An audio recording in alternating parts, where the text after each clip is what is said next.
How we doing, people? Good to see you. So in this video, I'm going to just dive into how to do camera shake. This is a really important thing that you need to know when you're making fully CG animated short films, because you want your camera to feel like it's actually being held by a person. Without camera shake, often a camera can feel quite static and just lack that realism and personality. Let's get into it. Okay, so I have this scene. This is for a short film that I'm working on right now. It's kind of based off of the Fears to Fathom games. So we've got our scene here. We are just going to basically create a really quick sequence with our camera, and then I'm going to show you how you can add camera shake and then also completely customize that camera shake to whatever you need. So let's just get right into it. So the first thing we need to do is we need to create a level sequence. We're going to right click here. We're going to come to level sequence. I'm just going to call this camera shake test. You can call it whatever you need to call it, but this is what I'm just going to call mine. So we're going to double click that. Now we are inside our level sequence. Now we're missing something. We can't have camera shake without a camera. So let's get our camera into our scene. How do we do that? Well, you can come up to this cube with this plus sign, come down here. We're going to go to cinematic, and there's our camera, cine, camera, actor. So we're just going to hold down, left click, drag, and drop.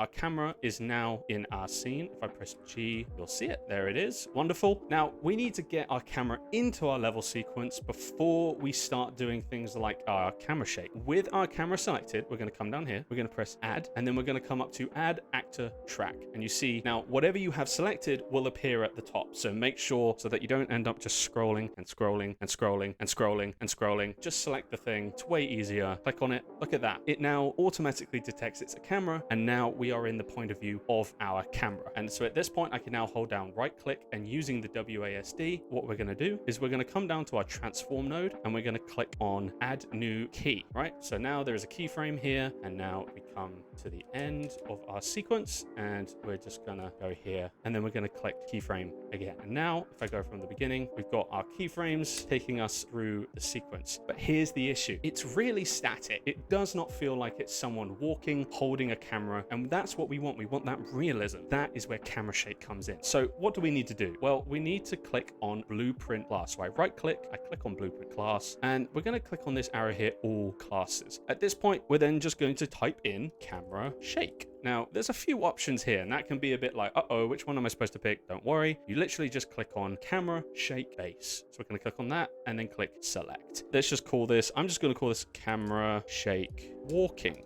So I click on this, come into my blueprint of my camera shake, and oh, this isn't what it's supposed to look like. Why does it look like this? To be honest, I don't really know. This is kind of an issue that Epic Games hasn't addressed yet, but for some reason, when you first go into your camera shake, it looks like this. Don't worry. All you have to do is close it, and then you reopen it, and now it's fine. And this is what you're supposed to see. Epic Games, if you're seeing this, please fix this, because I don't understand why we have to do this. It's just one of those unnecessary, tedious things. Maybe I'm missing something. If I'm missing something, maybe you guys know something, leave a comment down below. Now we're going to add our Perlin noise. So we come to root shake pattern, and we're going to select Perlin noise. Now we can click on this drop down here, and what you can see is we have location, rotation, and timing. Those are the three that you need to worry about. These are basically going to control how intense the noise is and how frequent the noise is. So if we're running with a camera, we are going to want the noise to be way more frequent, to imitate that running movement. Or if you're walking, you want it to be a bit more subtle and less frequent. So these are things that we can dive into and experiment with for our sequence. So we have this for location, which is obviously going to be the position of the camera, how it moves. And then we have rotation, and that's going to be how it pivots on its axis. And then the third one is timing. Timing affects how long this camera shake lasts for. Now, there's two things you can do here. Number one is if you set duration to 0, now your camera shake is infinite. You can drag it out as long as you want, and it will never end, which is great for long sequences where the camera shake is always going to be present, and you don't want it just suddenly disappearing, and you don't want to have to keep increasing this time frame. However, if you want to use the blend in and blend out timings, you can't have it as 0, because when it's on 0, it's set to infinite, which means there is no beginning, there is no end. So the blend in, blend out just becomes irrelevant. But if you want to start with the camera being static because they're not moving, and then blend into into the camera shake as the camera begins to move, that is where you have to actually put a value into duration. So what I'm going to do, just so that we have the ability, is I'm just going to put a crazy number in, like 200. And what that means is it's going to last 200 seconds, more than enough. And then what that means is we can affect the blend in and blend out time once we go into our camera. We'll play around with that next. We have everything here. I'm just going to leave it as is, and we're just going to click compile. We've come back into our sequence, and at this point, let's go to the beginning. Now, how do we now assign this camera shake to our camera? It's really simple. What you're going to do is you're going to scroll down, and you're going to see this part called camera component, and you'll notice there's a little plus sign by it. So what you're going to do is you're going to press on that plus sign, and if you see right here, there is a category for camera shake. So if we go in here, we have camera shake walking. That is the camera shake we just made. So we're going to click on that, and there it is. It's come into our scene. And as you can see, there is actually a blend in and there is a blend out. Now, because I've set the value to 200 seconds, that does mean that I can drag this out quite far, and yet the fade in, fade out still affects me. So we're going to just leave this as this, and let's hit play and just see what this looks like, and then we can adjust things accordingly. So first thing that pops up is our camera shake is way too subtle. I cannot read that there is camera shake going on right here. So what we're going to do is we're going to bring back our camera shake walking blueprint, and we're going to have a look at the rotation and location. So first off, what we're going to do is we're going to increase this value here. We're going to increase the frequency so it's a little faster, and we will see what that happens. We're also going to increase the rotation. You see, the amplitude is set to 0, which means there's no noise at all. So that means no matter what we set frequency to, nothing's going to happen. Let's just set it to 1 and let's see what that does. Always make sure that when you make any changes to your camera shake blueprint, you're then coming here and you're clicking compile. If you don't click compile, it's not going to apply it to your camera. And let's hit play again. Okay, now we're starting to see some motion. It's still a little subtle for me. We're going to double the amplitude. And again, this is a preference for your specific scene. You might need to change it to something else that's specific to your scene. But this is essentially what you're going to do. You just keep watching it through, keep testing it. I've set that, I've hit compile, and let's just try this again. Let's see what this looks like. Okay.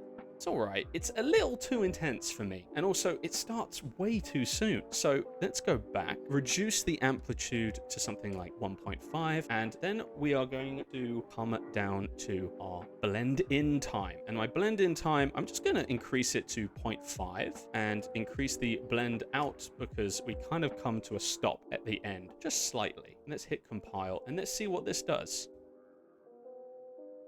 Again, that camera shake is far too strong. So actually, you know what? Let's just bring this back to 1, hit compile, and let's see what this does with the new blending. That looks pretty good. Now, when we're walking, often the camera is going to do a bit more of this positioning, right? This is where it gets interesting. We can actually go in and control specifically the axis and how much that is affected. For example, we have location, X, Y, Z, and then we have pitch, yaw, and roll. What I'm going to do is I'm going to bring a little more amplitude into the Z location because as you're walking, there's a bit bopping up and down. Obviously nothing crazy, but let's just go a little more extreme and see what it does. I'm also going to reduce the roll to something quite low because when we're walking, we don't typically do this. So it can sometimes look like unnecessary noise and can give it away as, oh, this is clearly noise that has been applied to a camera and give it less of that handheld look. So we've done all this. Let's close this and let's have a look at what this looks like. That's much better. You see at the beginning, there's almost a bit of that bopping up and down. It looks quite nice, looks kind of natural. I'm pretty happy with that. That now looks like someone is standing still and then beginning to walk, and then it slowly fades out as they go towards the edge. I'm pretty happy with that. And that is essentially everything that you have to do when it comes to camera shake using noise inside of Unreal Engine. It's super easy, it's super versatile, and you can create some pretty cool shots just like these ones you are seeing right now. So I'm really excited to see what you guys can do. If you enjoyed this video or found this useful, please consider subscribing and liking the video. I'm going to be bringing out a ton of tutorials now, really showing everything I've learned over the years. You know, what kind of tutorial videos would you like to see? I've got a big list. Some of you were responding the other day. I thought that was awesome to see the interactions there. I've got a lot of stuff on the back burner that I'm working on right now. I hope you enjoyed it. And until next time, in a bit, lads.